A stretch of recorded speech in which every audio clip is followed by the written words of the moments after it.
As with Lord of the Rings, is there one lens to really rule them all? Well, we're going to be checking out something special today and shoot something a little bit different. So, let's get into it.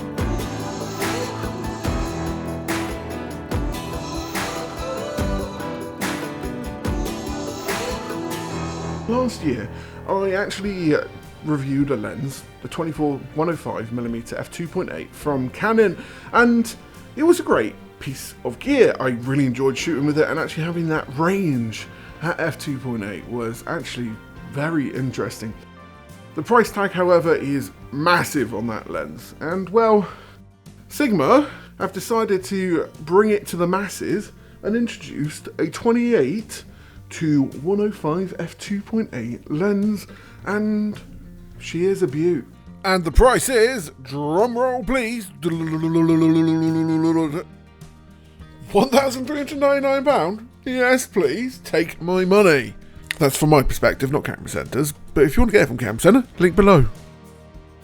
And this is quite an interesting range. I've heard a number of people talk about it and say it's not quite wide enough, but realistically 28 is actually a really good focal length, and it's perhaps one of my favourites in general.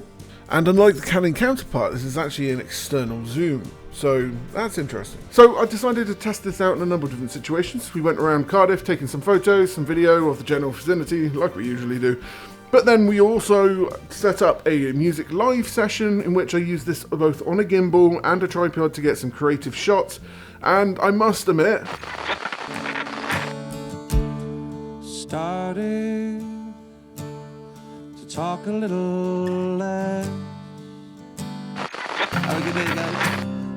1, 2, 3, 4. Shot at 105 and really testing out the capabilities of the autofocus here. You can tell that it is very sticky and accurate, even being a non-native lens.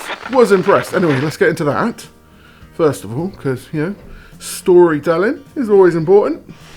So I'm going to be rolling over a quick little setup of what we're going to be using today. We're going to be doing a couple different things. We're going to be doing a multicam session. We're going to be using the Ronin with the 28 to 105, and then we're also going to be handheld with the 28 to 105 as well. Hopefully getting a bunch of different kinds of angles in order to kind of fill out some pretty cool shooting, hopefully. There will be a couple of videos out today, this one and maybe one more. The other one will be going over how to shoot multicam sessions and, you know, how to get the best out of them. Like, follow and subscribe if you want to see some more tutorial stuff. In that retrospect, let's get on with it. We've got here, and because we're shooting on 4K in particular, I'm making sure that all angles of him are covered. So we've got one that side, and one from the front. The front is the main kind of shot, which I'm going to be like, this is the location, look at it. I found this location to actually do a music video in a little while ago when I did the 500mm f5.6 Sigma lens. Great lens, great video, check it out here. But Wales and West this year, I was speaking to the guys at Painted Backdrop, and we managed to get a painted backdrop sent to us to be able to be used. I found this location a little while ago, and I've been wanting to use it for a long time. A nice acoustic music setup I thought would be absolutely perfect. So when Thomas got in touch, you can get started with some really cool stuff. And yeah, it looks really cool. We're going to kind of make it look like a studio, and then come out into the natural environment, into the area, and this is going to be achieved via the 28 to 105. I thought this was a really great length, especially at that f2.8 to start with. When it comes to this shot, I originally imagined it to be used in portrait mode, envisioned to edit for landscape. So when you're thinking about social media, it actually works relatively well for the effect I was trying to get. The thing that I wasn't expecting though was how in focus it was pretty much throughout, pushing in and out of these kind of shots, and in that retrospect it worked really quite well. A good mention here is the fact that the zoom, although external, is actually really quite smooth, and I even did the shot completely handheld, and it's a pretty good shot. Oh yeah, who's this? This is Thomas Lewis, a brilliant musician from Cardiff, and someone I'm looking to start a project with, which if you're interested, then follow everything. I first met him when he was in a band called Tendons, and we filmed at a place called the Safe House, which is where I used to work at the time. And it was always this kind of, let's get some music, find a location to film in. It's one of those things which I feel like is really nice just to listen to and see new music, and yeah. Basically, I'm always looking for really cool things to shoot, so if you've got any ideas, make sure you contact Camera Centre UK or myself and, you know, see what we can do. Now let's go back to the lens and talk about the photography aspect of it.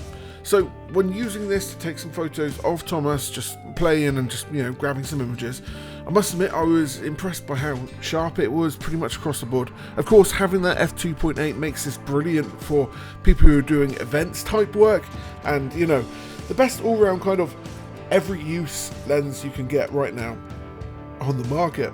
Of course, this is Sigma, so, you know, they are usually very sharp and comparable performance to actual main series lenses.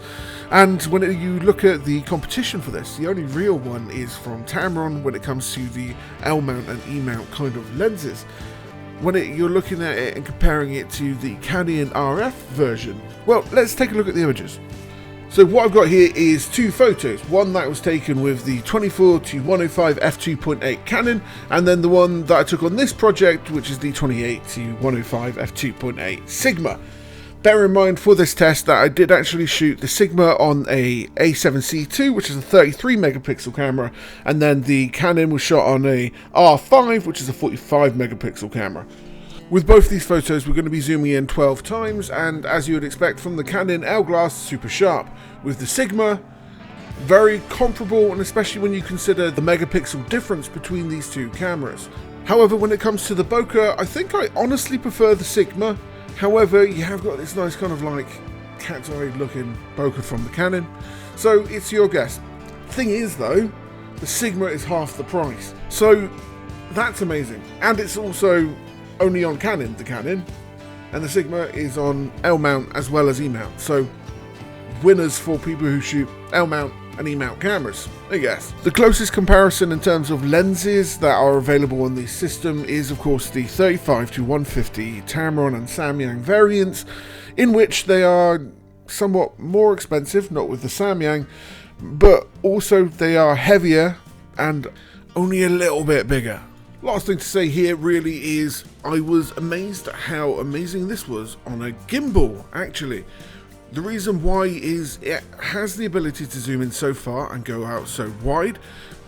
Pairing this with a Ronin RS4, it's an absolute dream lens for event work, as well as just general videography as well, as it gives you a one-stop hits-all lens for a really decent price compared to pretty much everything else.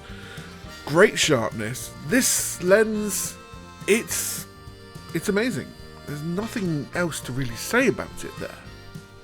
Having that f2.8 aperture means you're going to be getting really good shots even in low light situations, and it's an overall great lens to use. Yeah, if you enjoyed this video, make sure you like, follow and subscribe if you want to see more. Have a good day. In the background, I have been focusing a lot on kind of what we can do in the future with this channel, and there are a number of projects I can't wait to really show you coming up soon. So make sure you like, subscribe, and, you know, keep up with us. We are going to be doing some really cool things. Oh, this is this portion of the thing, is it? I'm really good, thank you. Yeah, well, my biggest fans here, as you can see, keep me nice and cool. We've just walked down there from up there to do this here, and it's the first time we've done this together, so I'm looking forward to seeing how it goes. And you got James over there, so I'm gonna get the camera off me. Lovely time. How we doing? I think that's a lovely way to wrap it, because that means that's less of me on the camera.